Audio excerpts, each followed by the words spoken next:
Assalamualaikum dan salam sejahtera.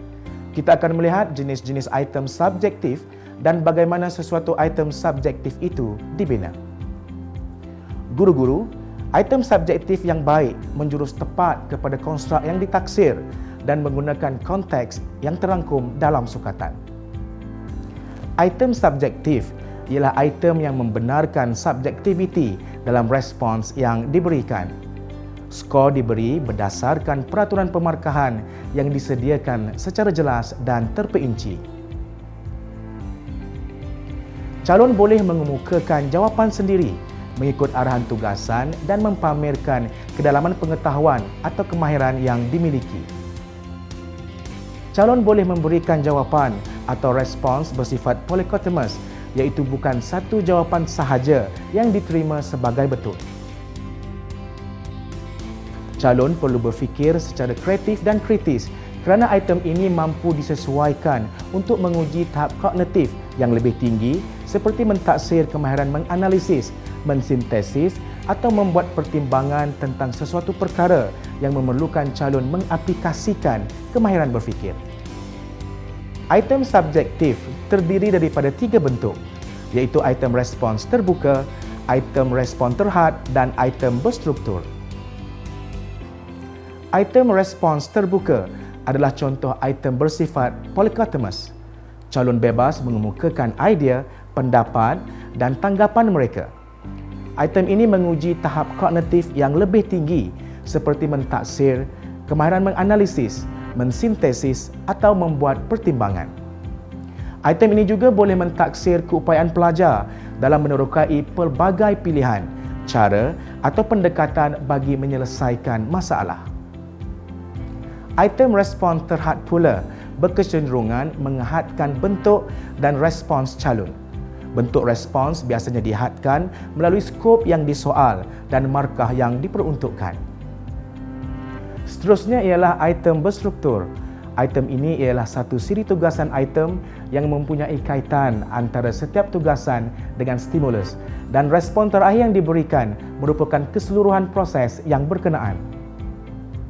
Respons calon adalah terpandu dan terhad dan set soalan ini mengandungi soalan pelbagai aras yang disusun dari aras rendah ke sederhana ke tinggi. Calon yang pelbagai aras kebolehan boleh menjawab peringkat yang mampu oleh mereka. Bagi item respons terhad, biasanya item ini memerlukan calon memberikan respons dalam satu frasa atau beberapa ayat atau satu perenggan. Item ini sesuai mengukur konstruk yang mengandungi beberapa kemahiran dan mampu menguji tahap kognitif yang lebih tinggi yang memerlukan calon mengaplikasikan kemahiran berfikir.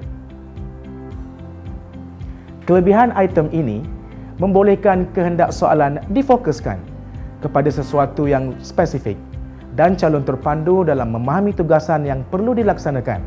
Malahan pemberian markah yang adil dan wajar lebih mudah ditentukan. Item jenis ini berupaya memfokuskan tugasan item kepada sesuatu tujuan yang khusus. Berikut merupakan contoh item subjektif respons terhad.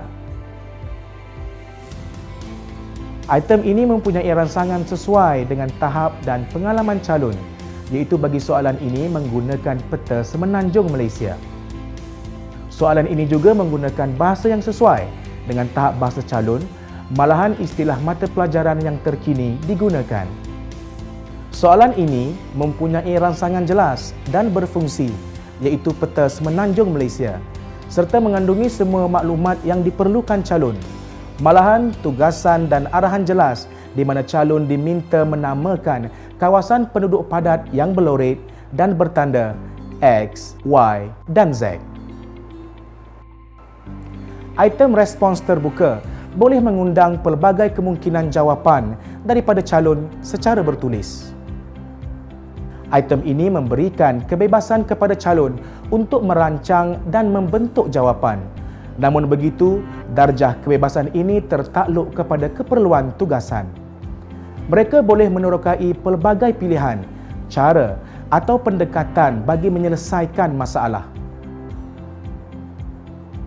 Item ini berupaya mentaksir keupayaan calon dalam mengenal pasti, memilih dan mempersembahkan sesuatu perkara atau idea dalam bentuk suatu komunikasi. Berikut pula ialah item subjektif respons terbuka. Item ini boleh mengundang pelbagai kemungkinan jawapan daripada calon, di mana calon boleh mengenal pasti keperluan kerajaan memperbesar lapangan terbang antarabangsa.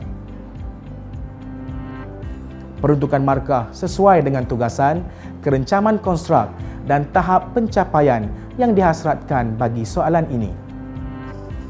Dalam pembinaan item subjektif, pembina perlu akur dengan apa yang dipelajari oleh calon.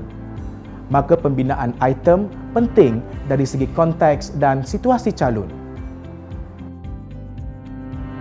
Soalan perlulah jelas dari segi kebolehbacaan, ekspresi dan ketekalan gaya persembahan. Malahan, jawapan calon dapat membezakan antara calon yang berlainan kebolehan. Sekarang kita lihat pula item berstruktur. Item berstruktur ialah satu siri tugasan item yang dikemukakan dengan keadaan mempunyai perkaitan antara setiap siri tugasan item berdasarkan satu rangsangan atau stimulus tertentu. Ia merupakan contoh item subjektif yang membenarkan subjektiviti dalam respons yang diberikan oleh calon. Stimulus yang lazim digunakan adalah dalam bentuk gambar rajah, jadual, carta alir, gambar foto dan petikan. Item berstruktur boleh digunakan untuk mentaksir pengetahuan dan kemahiran sesuatu perkara sama ada dalam situasi yang mudah, kompleks, lazim dan bukan lazim. Item berstruktur juga membolehkan calon menjawab soalan kompleks secara terpandu berdasarkan kata tugas yang digunakan dalam item, skop yang disoal, peruntukan markah dan ruangan jawapan yang disediakan. Set soalan ini mengandungi pelbagai aras yang disusun dari aras rendah, sederhana ke aras tinggi. Calon boleh menjawab peringkat yang mampu oleh mereka. Kita lihat contoh item berstruktur.